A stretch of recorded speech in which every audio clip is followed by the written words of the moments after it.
여러분 안녕하세요. 특별한 아이의 아름다운 선물 채널에 오신 것을 환영합니다. 제가 이 책 자폐 아이와 함께 놀이하며 배우기 책에서 어떻게 하면 컴퓨터를 활용해서 아이와 상호작용을 하고 아이에게 도움을 줄 수 있는지 소개해 드리려고 해요. 이 책은 제가 예전에 한번 소개한 적이 있거든요. 그 영상도 같이 보셔도 좋을 것 같아요.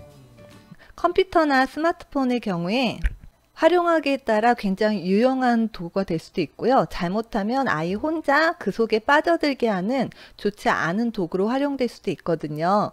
일반 아동도 그렇지만 자폐 아이들 같은 경우도 3세 이전에 컴퓨터나 TV를 보는 건 적절하지 않을 수 있죠. 특히나 아이들이 발달해서 굉장히 중요한 시기에 감각적인 문제를 처리해야 되고 기본적인 비언어적인 의사소통을 먼저 알아야 되는데 컴퓨터를 너무 이른 나이에 시작하게 되면 아이들이 다른 것을 배울 수 있는 시간이나 기회를 놓칠 수 있기 때문에 너무 어린 나이에는 추천드리지 않고요. 컴퓨터는 자폐 성향이 있는 아이들에게 원인과 결과에 대해서 알려줄 수 있는 좋은 도구예요. 상호작용이라는 건 내가 뭔가를 했을 때 반응이 나오고 그 반응에 내가 다시 반응하고 이런 게 바로 상호작용의 기본적인 부분인데요. 아이들이 컴퓨터의 버튼을 누르면 그 움직임이 컴퓨터에 영향을 줘서 화면에 무언가가 나타나게 한다는 것 자체가 아이들에게는 자신이 결과를 통제할 수 있다는 걸 인식하게 도와줘서 좀 더 긍정적으로 활동하게 해주는 경험이 될 수 있고요. 그리고 자폐 성향이 있으면 어떤 개념을 받아들일 때 하나의 방식이 아니라 여러 경로를 통해서 다양하게 경험하면 훨씬 그 개념을 이해하는 데 도움이 될 수 있는데요. 컴퓨터의 이미지가 생생하고 재밌기 때문에 아이들에게 동기부여를 해줄 수 있죠. 그래서 아이가 컴퓨터를 좋아하면은 이 컴퓨터를 활용해서 새로운 활동을 시도해 보는 거예요. 컴퓨터를 아이들의 참여 동기와 학습 능력을 증진시키는 도구로 활용할 수 있는 방법을 알려드릴게요.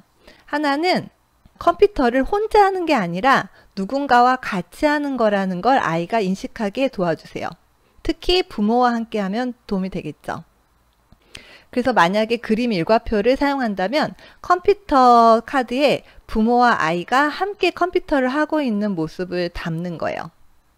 컴퓨터는 두 사람이 함께하는 사회적인 활동이라는 인식을 심어주고 실제로 그렇게 사회적으로 도움이 되게 활용을 하는 거죠. 그리고 부모님은 아이와 함께 할 때 아이한테 그냥 맡기는 게 아니라 미리 점검을 해야 돼요. 내가 어떤 활동을 하고 어떻게 진행할 건지를 미리 계획을 하시는 게 좋고요. 예를 들면 아이와 감정 표현에 대한 사이트를 본다고 하면 거울을 준비해서 이제 다양한 얼굴 모양을 지어본다든지 혹은 아이와 부모가 같이 다양한 얼굴 표정을 짓고 사진을 찍어서 그걸 같이 본다든지. 그리고 컴퓨터 활동이 아무리 도움이 된다고 해도 너무 많은 시간을 하는 건 도움이 되지 않기 때문에요. 아이들이 컴퓨터를 많이 하려고 할 때는 타이머를 이용하거나 컴퓨터 활동 시간을 정해 놓는 게 중요해요. 그리고 아이들이 컴퓨터 전원 버튼을 눌렀을 때 부팅될 때까지 시간이 걸릴 수 있는데 그거 참는 걸 어려워할 수도 있거든요. 필요하다면 이 시각 타이머를 통해서 이 켜지는 데까지 기다리고 내가 원하는 활동이 나타날 때까지 시간이 걸린다는 거를 확인하는 것도 그 활동 안에 넣을 수 있어요. 그리고 컴퓨터를 처음 시작할 때는 스페이스바나 화살표 키를 활용할 수 있고요. 이 단계를 거치고 나면 마우스로 동작을 할 수 있겠죠.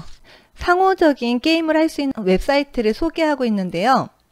이 책이 외국 책이다 보니까 외국 사이트들이 주로 나와 있는데 친절하게도 한국 사이트에 대해서도 소개하고 있어요. 그 중에 예를 들면 주니어 네이버 들어가면 교구놀이, 한글놀이, 발달놀이, 색칠놀이, 생활놀이 이런 게 가능하고요. 다음 퀴즈 짱 여기도 놀이교실이나 동요, 동화, 학습을 제공하는 그런 부분들이 있죠. 그리고 깨비 퀴즈, 지니 퀴즈, 재미나라, 누리놀이. 누리놀이는 장애 통합 놀이 교육 정보를 제공하고요. 이 내용은 이 책 47페이지에 나와 있고요. 좀 더 공식적인 몇 개 사이트는 밑에 설명에 같이 넣어 놓도록 할게요. 그리고 마우스 작동이 좀 어려운 경우에는 볼 마우스로 시작하셔도 좋아요. 볼 마우스는 마이크 클릭 왼쪽 오른쪽이 분리가 되어 있지 않아서 원치 않는 클릭을 막게 돼 있고 표면이 고르지가 않아서 조작할 때 미세하게 할 필요가 없다고 해요. 커서의 움직임 속도가 느려서 좀 더 쉽게 할 수 있기 때문에 특히나 시각 처리에 어려움이 있는 경우에는 더 유용하게 활용할 수 있죠. 그래서 이 볼 마우스에 익숙해지면 점차 일반 마우스로 옮겨가면 되고요. 키보드 같은 경우에 키보드 스티커를 붙여 놓거나 혹은 큰 글자 키보드가 있으면 도움이 될 수 있어요.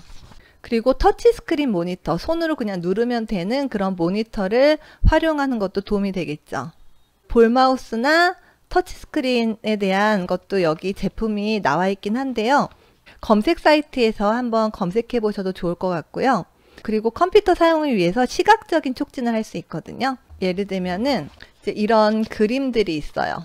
그림은 뭐냐면요. 컴퓨터가 부팅되거나 업데이트를 위해서 다운로드하는 것처럼 예상치 못한 일이 발생하는 경우에 아이에게 기다려야 된다는 거를 이제 시각적으로 알려주는 거죠.